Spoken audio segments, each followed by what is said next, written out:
Se está trabajando actualmente tomándole la muestra al paciente que ingresa al internado, como dijo la doctora, se toma la muestra y se la envía al Instituto Malbrán en Buenos Aires o al Instituto Jara en Mar del Plata o al Instituto de Virología de Córdoba, ¿sí? Son los tres centros que están dentro de nuestro país y que están dentro de la Organización Mundial de la Salud. Ellos establecen el diagnóstico si es una gripe H1N1 o H2N3. Una vez que tenemos el diagnóstico, recién se hace la denuncia epidemiológica en unas planillas que tenemos que nos mandan desde el Ministerio. Lo que sí es importante recordar que la gripe es una enfermedad que afecta, producida por un virus. Ese virus afecta especialmente en estos meses de otoño y de invierno, y como dijo la doctora, lo principal que hay que hacer es la prevención, ¿sí? ¿Cómo prevengo la gripe en mi casa? Abrigándome para salir afuera, evitando los cambios bruscos de temperatura, lavado de manos, ¿sí? Con agua y jabón, limpieza de picaportes y de objetos que tengan contacto en común. Si la persona está resfriada o con fiebre o con mocos, consultar al centro de salud más cercano, ¿sí? Al estornudar hay que cubrirse la nariz, no con la mano, porque la mano es la que utilizo para saludar, para comer, sino que lo tengo que hacer con la parte interna del codo, ¿sí? Entonces, esta sería la manera correcta de taparse para estornudar.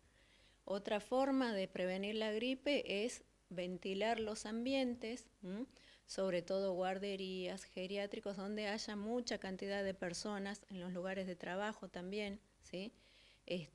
Y lo que también tenemos que hacer es promover la vacunación. El periodo de vacunación empieza en los meses de marzo, abril, mayo. ¿Por qué? Porque la vacuna tiene un periodo para formar los anticuerpos que dura entre 14 a 21 días. Entonces, el periodo de vacunación en sí ya pasó. Para esta época ya tenemos que estar vacunados. ¿Quiénes se van a vacunar? Se van a vacunar los grupos de riesgo. ¿Quiénes son los grupos de riesgo? Las embarazadas en todos los trimestres, los niños, ya es obligatorio en el calendario de vacunación de los niños de 0 a 2 años, se tienen que vacunar, y los mayores de 65 años, son los grupos de riesgo, ¿sí? El resto de la población, ¿cuándo se va a vacunar? Cuando tengan comorbilidades, es decir, enfermedades asociadas, pacientes con enfermedades respiratorias crónicas, como asmáticos, pacientes con EPOC, pacientes diabéticos, pacientes con algún tipo de inmunosupresión, HIV, SIDA, pacientes trasplantados. ¿Por qué?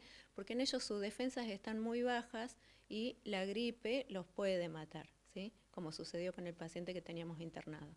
¿Se cuenta con stock en este caso para vacunas? Las vacunas, como te dije, el periodo en sí ya pasó, porque teníamos que formar los anticuerpos.